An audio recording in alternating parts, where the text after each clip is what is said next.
everyone, welcome or welcome back. If you're new here, my name's Nina, and today I wanted to quickly walk you through a technique that can be extremely helpful when we are having difficulty regulating our emotions, or if we tend to struggle with acting impulsively, which can really happen to the best of us, but can also, unfortunately, lead to a lot of negative circumstances, ranging from feeling completely miserable and hopeless to taking action in the worst possible way and doing something we deeply regret, such as calling into work because we feel too anxious, or ending a relationship because we got ridiculously angry over something that we probably could have worked through. In fact, most of us tend to deal with our negative emotions in a way that aggravates the problem as opposed to helping us to feel better. And while there are many different skills that we can learn to help with emotional regulation, today I wanted to talk about the STOP skill, which comes from DBT, or Dialectical Behavior Therapy, because it's so easy to use and is also extremely effective. Now, regardless of the technique that we decide to use to help us with emotional regulation, our goals are going to be exactly the same: naming and understanding these emotions, decreasing the frequency that we experience unpleasant emotions, and decreasing our vulnerability to the emotions, as well as the suffering they can cause us. So the goal isn't to shut off our emotions. Emotions are extremely important and helpful in our lives. They communicate essential information.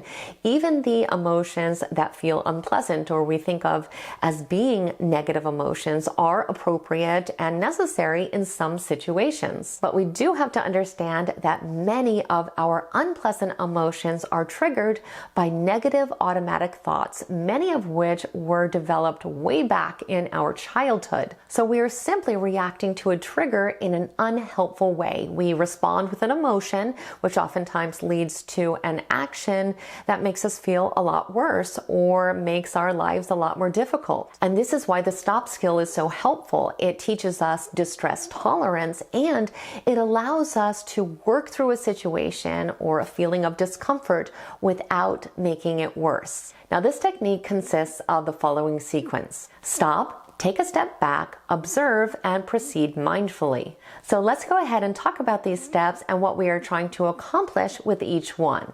Number one, stop. So here's our chance to recognize what is going on. When we begin to notice that our emotions are starting to control us, we want to stop everything. We literally want to freeze. We don't want to take any action at all. And this is going to help prevent us from doing whatever it is that our emotions want us to do, which is to act without thinking. The simple act of stopping puts us back in control. And before we go any further, we need to name the emotion. We need to put a label on it. We can even say this aloud if it is helpful to us. So for example, I'm feeling really angry right now, or I'm feeling ashamed, I'm feeling embarrassed, I'm feeling disappointed, I'm feeling sad.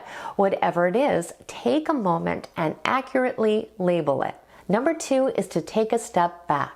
When we are faced with a difficult situation or an overwhelming emotion, it is extremely challenging, if not impossible, to think about the best way to deal with it on the spot. Sometimes we may even feel that we need to physically distance ourselves from the situation to give ourselves time to calm down and think. But either way, we need to take a step back and breathe deeply, and just continue to breathe deeply until we feel like we are back in control, because otherwise our emotions are going to continue to control our behavior. When we feel intense emotions like this, a lot of times we think that we have to have an immediate response because we want to solve the problem and we want the feeling to go away.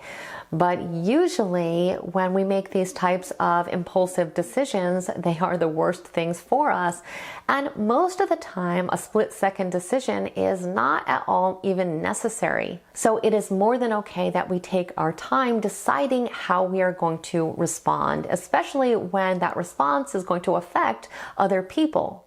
Number three is observe.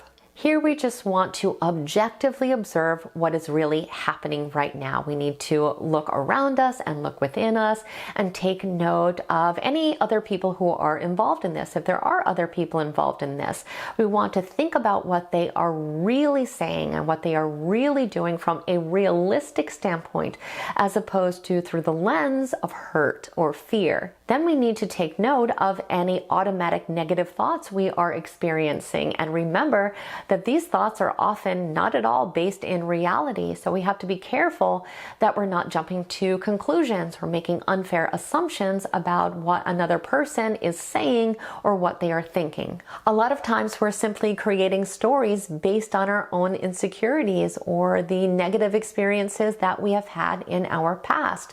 So it's important that we get to the root of the real situation and objectively observe what is really going on.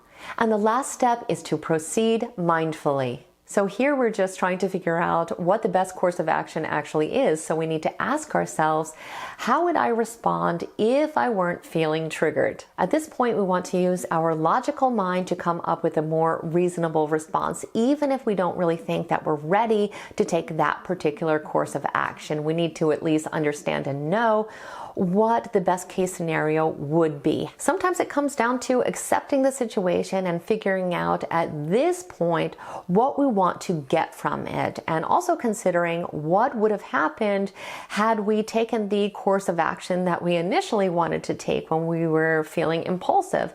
Oftentimes when we think that through, it can help to lead us in a new direction that will actually improve or even resolve the current situation. And the great thing is, the more we practice this technique, the better able we become to effectively and rationally work through our emotions and problems. And we learn that we are in control of our behavior and that negative emotions do not have to run our life.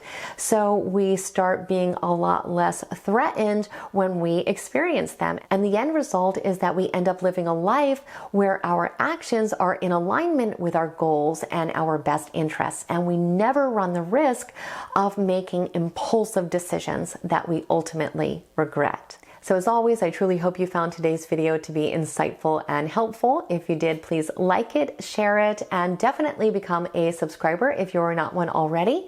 This is just the first in a whole series I am creating about emotional regulation. So if you hit the bell icon, you will be notified when those further videos come out. I want to thank you so much for spending time with me today, and I hope the rest of your day is extraordinary.